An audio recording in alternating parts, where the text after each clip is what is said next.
The Lord be with you. A reading from the Holy Gospel according to Matthew. Jesus exclaimed, "I bless you, Father, Lord of heaven and earth, for hiding these things from the learned and the clever and revealing them to mere children. Yes, Father, for that is what it pleased you to do. Everything has been entrusted to me by my Father, and no one knows the Son except the Father, just as no one knows the Father except the Son, and those to whom the Son chooses to reveal him. Come to me, all you who labour and are overburdened, and I will give you rest. Shoulder my yoke and learn from me, for I am gentle and humble in heart, and you will find rest for your souls. Yes, my yoke is easy, and my burden light." The Gospel of the Lord. Extraordinarily attractive words, aren't they? Come to me, all you who labour and are burdened, and I will give you rest. We love that, don't we? Jesus goes on to the next bit, and then I'm not so sure. Shoulder my yoke and learn from me, because my yoke is easy and my burden is light. Yoke is not always easy, is it? Burden is not always light. Especially when he says things like, you want to be my disciple, take up your cross and follow me. Does that sound light? So there's a bit of a mystery here, isn't there? A bit of a paradox.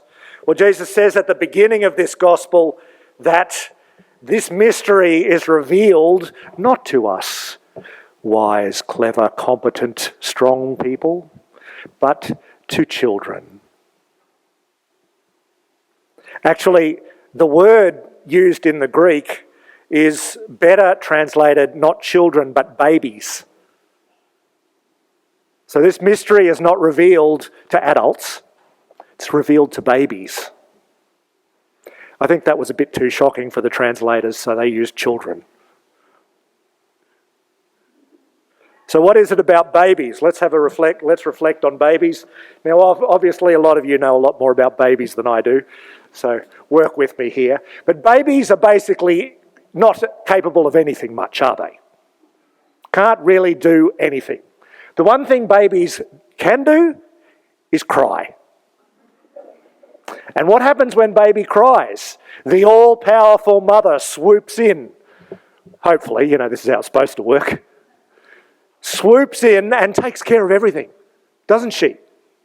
Does whatever is necessary to make the baby happy again, to provide for what the baby needs, to take care of the baby. Oh, isn't it beautiful?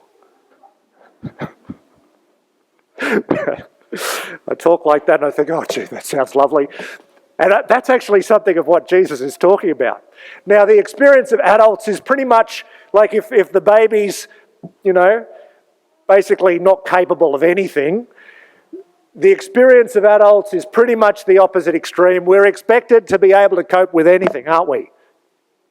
Whatever life throws at you, you're supposed to be able to deal with it, right? Yeah? Get on top of it. That's what we expect of ourselves. That's what we expect of other people.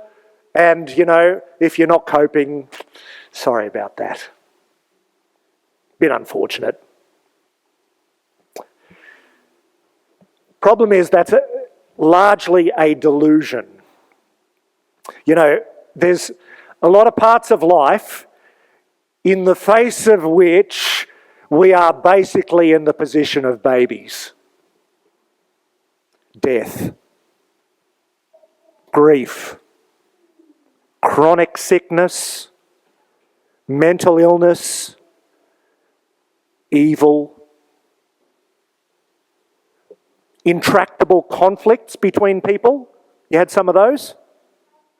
Even sometimes with other really good Christians, and you just cannot sort it out.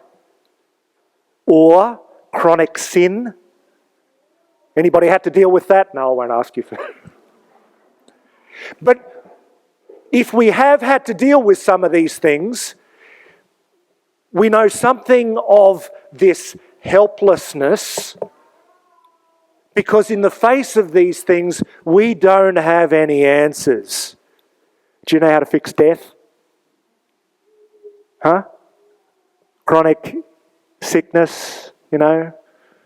We try to do what we can to fix it, don't we? But eventually, in so many of these parts of our lives, we get to the point where all we can do is cry, really. You're with me? This is a lot of life is like that. A lot of life. Some of the biggest things in life. If we're running around like normal adults telling ourselves that we're on top of it all, we're telling ourselves nonsense. I was going to use a stronger word, but it'll be on video. We're lying to ourselves. Now, we basically have two choices, or a choice of two options in the face of this reality. One choice is that we can pretend and we can push out of our minds the things that we can't cope with, the things that are overwhelming, the things that we have no answer to, the things that nobody has any answer to. Or we can cry out like babies and hope that our Heavenly Father will swoop in and take care of us. Problem is that most of us, most of the time, do the pretending one. We are so well trained in this that we don't even know we're doing it most of the time. We just assume this is the way life is for the adult. I have to be on top of it. It's this constant habit of thought. It's imbued in our relationships with each other, the way that we treat each other. We constantly expect to be on top of it, to be able to cope, to be able to do what we have to do. And this is where what Jesus says in the gospel today comes in, because that's exhausting. Because it's not true. And lies are exhausting. Dishonesty is exhausting. Have you ever tried to keep up a lie? Have you, Nick?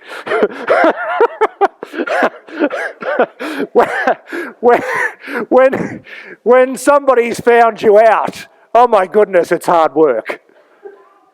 And running away from reality is exhausting. Pretending is exhausting.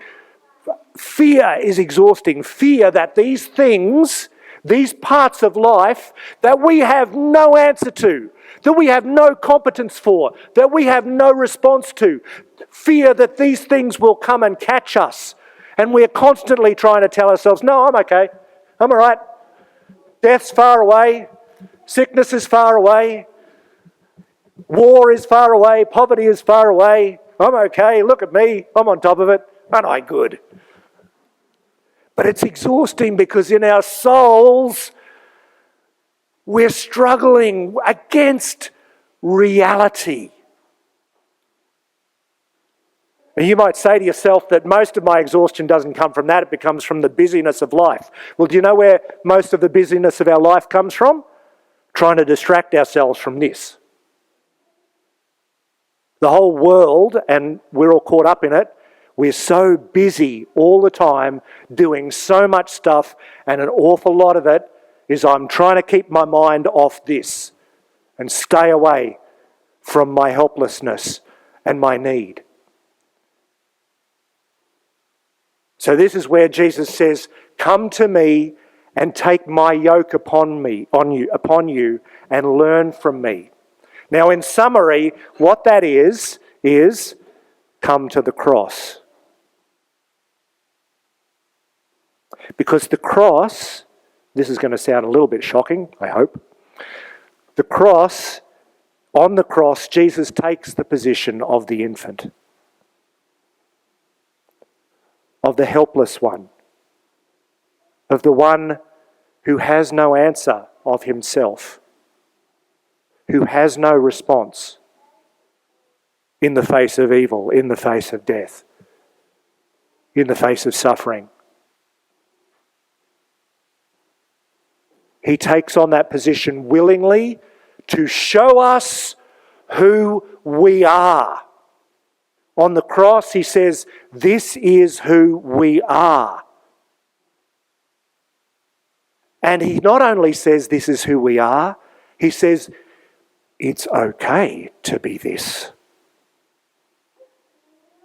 Because there is an Almighty Father who is coming to us in this place. So take this yoke upon you. Now this sounds like pain and struggle and difficulty, doesn't it? Yes? But actually, it is rest. It is peace. Because when we take this yoke upon us, we no longer have to fight against reality. We no longer have to pretend. We no longer have to run. We no longer have to be afraid. We accept who we are, and there is profound rest in that.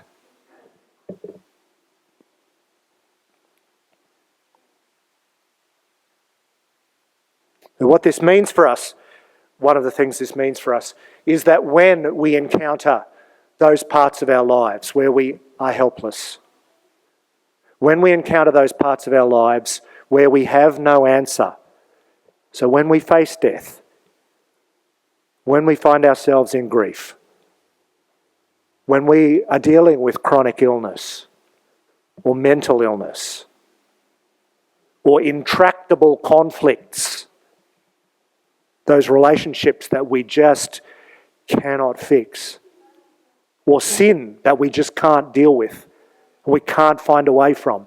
When, brothers and sisters, when you find yourself in those places, notice in yourself the way that everything in you tries to pretend it isn't so. That everything, not just in you as an individual, but within us socially, tries to pretend that it's not that bad. That we're okay, we're going to be okay. Notice that we do that habitually and all the time, and then try to push against that instead of fleeing from our helplessness.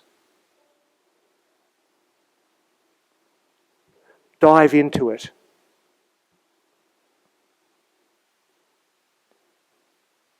And cry out to the Father.